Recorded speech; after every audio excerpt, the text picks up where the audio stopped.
ಈ ಫಿಗರ್ ಎಲ್ಲೋ ನೋಡ್ದಂಗೈತಲ್ಲ. ನೋಡಿ ಸ್ನೇಹಿತರೆ, ಇಲ್ಲೊಂದು ಫೋಟೋ ಹಾಕ್ತೀನಿ ನೋಡಿ.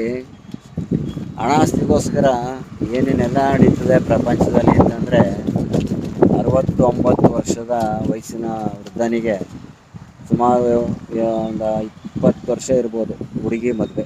ಹಣ ಆಸ್ತಿಗೋಸ್ಕರ ಐಷಾರಾಮಿ ಜೀವನ ಮಾಡೋಕ್ಕೆ 69 ವರ್ಷದವನು ಮದುವೆ ಆಯ್ತಾ ಅವಳೆ. ನೋಡಿ ಎಲ್ಲೆಲ್ಲಿಗೆ ಪ್ರಪಂಚ ಸಮಾಜ ಎಲ್ಲೆಲ್ಲಿಗೆ ಹೋಯ್ತೈತೆ, ಏನೇನು ನಡೀತಾ. ಇವತ್ತಿನ ಸಮಾಜದಲ್ಲಿ ವಯಸ್ಸಿರುವಂಥ ಹುಡುಗರಿಗೆ ಎಣ್ಣೆ ಸಿಗಲ್ಲ, ಎಷ್ಟು ಹುಡುಗರು ಎಣ್ಣೆ ಸಿಗಲ್ಲ. ದುಡ್ಡು ಇರ್ತದೆ, ಆಸ್ತಿ ಇರ್ತದೆ, ಜಮೀನು ಇರ್ತದೆ, ಅಂತಸ್ತಿರುತ್ತೆ, ಮದುವೆನೇ ಆಗಲ್ಲ. ಅದೇ ನೋಡಿ 50 ವರ್ಷ ದಾಟಬೇಕು, 60 ವರ್ಷ ದಾಟದಂಥ ಮುದುಕರಿಗೆ, ವಯಸ್ಸಾದವ್ರಿಗೆ ಆರಾಮಾಗಿ ಹೆಣ್ಣು ಸಿಗುತ್ತೆ, ಮದುವೆ ಆಯ್ತಾರೆ. ಏನು ಅನ್ನೋದೇ ಗೊತ್ತಾಗ್ತಾ ಇಲ್ಲ. ಕರೆಕ್ಟಾಗಿ ಹೇಳಿದ್ರಿ.